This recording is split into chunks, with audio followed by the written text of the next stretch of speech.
pasien, nih anak saya nih panasnya tinggi, dia bawa ke rumah sakit. Ternyata mungkin suka kita dengar ditolak di rumah sakit. Nah sebenarnya penilaian itu adalah penilaian medis oleh dokter. Jadi nanti memang gawat darurat itu sepenuhnya menjadi penilaian medis. Jangan memaksa minta rujukan ke dokter ya. Nanti kasihan dokternya dimarah-marahin. Mungkin itu aja.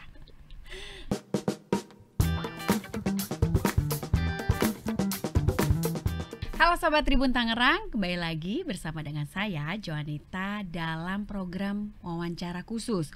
Kali ini saya kedatangan tamu istimewa, seorang ibu yang super ya, super talented ya, Ibu dokter dari perwakilan dari BPJS Kesehatan Tiga Raksa, Ibu Dr. Zul.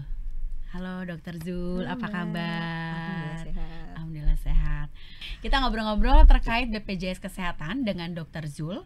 Dr. Zul ini adalah Kepala Bagian Mutu Layanan Fasilitas Kesehatan dari BPJS Kesehatan Tiga Raksa. Begitu ya Bu Dokter ya. Baik, Bu Dokter gini, saya mau tanya. Tapi sebenarnya saya mau bilang dulu nih Bu, kita tuh sering dengar dengan kalimat sistem rujukan berjenjang di BPJS Kesehatan ya, gitu ya Bu ya. Nah, sebenarnya sih apa sih Bu maksud dari sistem rujukan berjenjang ini, kira-kira Ibu bisa terangkan ke kita Kak? Ya, saya coba terangin ya, Mbak. Baik. Jadi sistem rujukan, pertama-tama kita kenal dulu sistem rujukan itu apa. Jadi sistem rujukan itu adalah satu pelayanan kesehatan yang mengatur tentang pelimpahan wewenang dan tanggung jawab pelayanan kesehatan kepada pasien.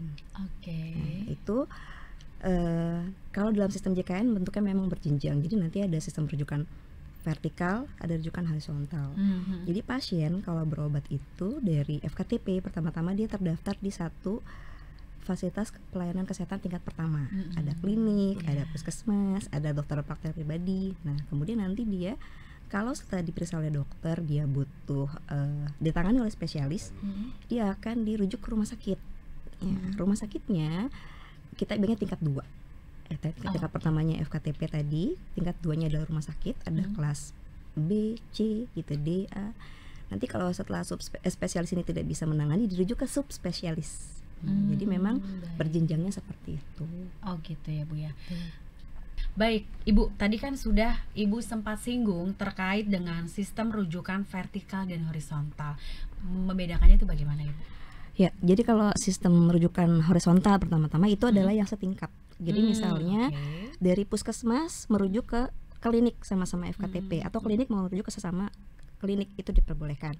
Jadi itu kenapa dirujuk sesama tingkatan? Mungkin ya sarana yang ada di satu vaskesnya itu sedang tidak ada, sedang rusak, atau dokternya sedang tidak ada, sehingga dirujuk ke layanan lain yang bisa menangani pasien. Itu yang horizontal. Tapi kalau yang vertikal itu yang beda tingkatan, dari FKTP, klinik, dokter atau puskesmas ke rumah sakit ya, yang tadi tipe 2 gitu ya, itu vertikal. Atau yang dari tipe 2-nya ke tipe 3-nya, ke tersier. Nah, itu namanya vertikal. Atau bisa juga dari yang FKTP langsung ke tersiernya. Oh, bisa itu ya, Bu, dimungkinkan. Ya, betul. Tapi memang pada kondisi-kondisi tertentu, kalau misalnya si pasien sudah terdiagnosa, sudah punya rencana terapi yang memang hanya dimiliki oleh tingkat 3 atau tersier tadi oleh subspesialis. Baik, jadi tadi tuh terjawab ya Bu ya, bahwa kalau tadi rujukan untuk vertikal horizontal itu adalah vaskes yang setara ya, gitu ya Bu. Ini alasannya adalah mungkin karena alat di satu vaskes pertama itu mungkin tidak dimiliki, tapi dimiliki oleh vaskes pertama di yang tempat lain. Yang sama-sama satu level gitu ya Bu ya. Oke, baik Bu. Kemudian cara pelaksanaan untuk sistem berjenjangnya ini seperti apa ya? Caranya ya, jadi sebenarnya pasien nanti datang, kan dia setiap pasien JKN itu terdaftar di satu FKTP yang dipilih ya, yang dekat rumahnya. Nanti dia berobat, jadi harus selalu lewat vaskes tingkat pertamanya. Kemudian dinilai oleh dokternya, kemudian dirujuk ke rumah sakit terdekat juga sesuai kebutuhan medis pasiennya. Misalnya dia butuh rumah sakit yang punya CT scan, nanti di sistemnya BPJS yang ada di aplikasi FKTP-nya itu ada menunjukkan rumah sakit mana yang memiliki sarana tersebut. Nanti baru dirujuk ke sana dengan sistem juga ketahuan. Jadi jangan khawatir bahwa nanti saya dirujuk ke rumah sakit yang ternyata alatnya nggak ada. Nah, si perujuk ini sudah tahu alat kebutuhan pasien ini, dokternya apa aja, itu sudah ada di sistem BPJS di FKTP. Nanti baru dari misalnya rumah sakit tadi yang saya sampaikan ternyata di rumah sakit tingkat 2-nya tadi tidak ada, baru nanti dirujuk lagi dengan sistem juga ke rumah sakit yang lebih tinggi. Itu namanya berjenjang seperti itu. Jadi tidak boleh pasien nanti datang langsung ke rumah sakit untuk menggunakan JKN. Itu namanya tidak berjenjang. Oke, baik, paham. Bu, kemudian gini, apakah ada pengecualian untuk kondisi yang tidak memerlukan rujukan? Ada nggak sih, Bu? Oh, ada. Oh ya? Ada. Jadi kondisi-kondisi di mana pasien bisa langsung datang ke rumah sakit. Tadi kan kalau kita bicara kan nggak boleh sebenarnya. Tapi ada kondisi yang boleh langsung. Tapi kalau itu kondisinya adalah gawat darurat. Satu, gawat darurat ya. Jadi memang dia butuh penanganan segera yang mungkin mengancam nyawa, menyebabkan kecacatan, atau ada bencana. Kalau bencana dia langsung aja datang ke rumah sakit terdekat. Atau mungkin karena di satu wilayah nggak ada rumah sakit lain gitu ya. Jadi dia boleh nggak berjenjang. Misalnya tadi dari puskesmas harusnya ke rumah sakit yang tingkat 2, karena adanya yang tingkat 3 dia boleh langsung ke sana. Gitu. Seperti itu. Jadi misalnya pasien ada sakit jantung gitu ya, Bu ya. Misalnya si dia sudah anfal di rumah, itu nggak harus ke vaskes pertama dulu, tapi bisa langsung ke rumah sakit gitu ya, Bu ya. Oke, jadi boleh intinya gitu ya, Bu. Boleh. Oke. Baik, Ibu, itu yang paling penting, Bu.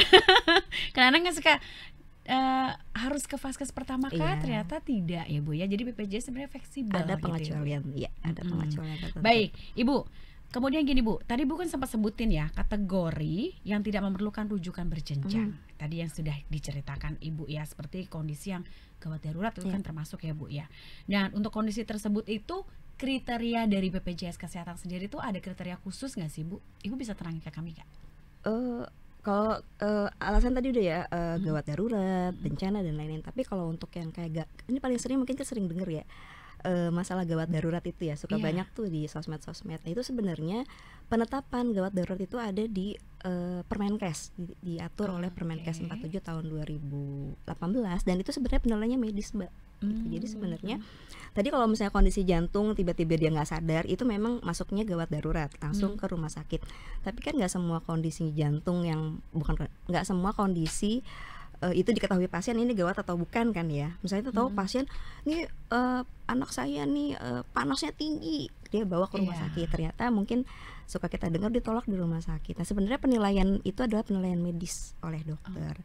Jadi nanti memang gawat darurat itu sepenuhnya menjadi penilaian medis, tapi mungkin yang bisa membantu masyarakat untuk tahu ini, saya ke FKTW dulu, apa ke rumah sakit dulu ya. Nah, itu biasanya tanda-tandanya ada penurunan kesadaran. Tidur dibangunin, nggak bisa bangun, nah itu bisa jadi kemungkinan penurunan kesadaran dibawa ke rumah sakit. Langsung dibawa ke rumah sakit boleh gitu ya, Bu ya. Kecelakaan bisa langsung ke rumah sakit. Jadi memang penilaiannya adalah penilaian medis. Dan peraturannya adalah peraturan Kementerian Kesehatan gitu, bukan peraturan BPJS. Yang penting masuk gawat darurat, oke, monggo ke rumah sakit. Jadi sebenarnya itu sudah diatur oleh Permenkes tadi. Betul. Gitu ya, Bu ya. Oke, Ibu, ini pertanyaan terakhir tapi menurut saya ini krusial juga gitu ya, Bu ya. Tadi kan kalau misalnya ada pasien Ibu nih yang tidak mengikuti rujukan berjenjang tadi, apakah BPJS juga mau menjaminnya, Bu? BPJS Kesehatan ya terutama ya? Iya. Ya, sebenarnya kalau kita prinsipnya gini, peserta JKN itu akan dijamin kalau sesuai dengan prosedur ya. Iya. Jadi selain dari pengecualian tadi, pengecualian kondisi-kondisi tadi, kalau dia tidak berjenjang tentunya tidak bisa mendapatkan penjaminan karena tidak sesuai dengan prosedur gitu. Jadi prinsipnya itu sih, itu bukan masalah rujukan berjenjang aja. Jadi semuanya harus sesuai dengan alur pelayanan, kecuali ya di luar pengecualian yang tadi. Mungkin itu, Mbak. Oke, Ibu, ada nggak sih Ibu yang bisa Ibu sampaikan ke kita semuanya terkait untuk rujukan berjenjang ini supaya tidak rancu lagi di masyarakat? Silakan, Ibu. Ya, baik, mungkin untuk untuk sobat-sobat Tribun ya, titip pesannya adalah berobatlah sesuai dengan prosedur, datang ke FKTP di tempatnya Bapak Ibu. Kemudian ikuti ketentuan dari dokter, apakah tetap berobat di FKTP atau harus dirujuk ke rumah sakit, itu diikuti. Dan mungkin titip pesan terpentingnya ya, Mbak ya, jangan memaksa minta rujukan ke dokter ya, nanti kasihan dokternya dimarah-marahin. Mungkin itu aja. Oke, ada catatan khusus Sobat Tribun Tangerang dari Ibu Dr. Zul, jangan memaksa dokternya untuk memperoleh surat rujukan gitu ya, Dok ya. Oke, baik. Sobat Tribun Tangerang, terima kasih sudah bersama kami berdua menyimak terkait informasi tentang BPJS Kesehatan yang sudah disampaikan oleh Dr. Zul dari BPJS Kesehatan Tiga Raksa. Kita akan ketemu lagi pada minggu depan dengan tema yang berbeda. Saya dengan Joanita Ari, pamit undur diri dan terima kasih. Sampai jumpa. Download Tribun X sekarang, menghadirkan lokal menjadi Indonesia.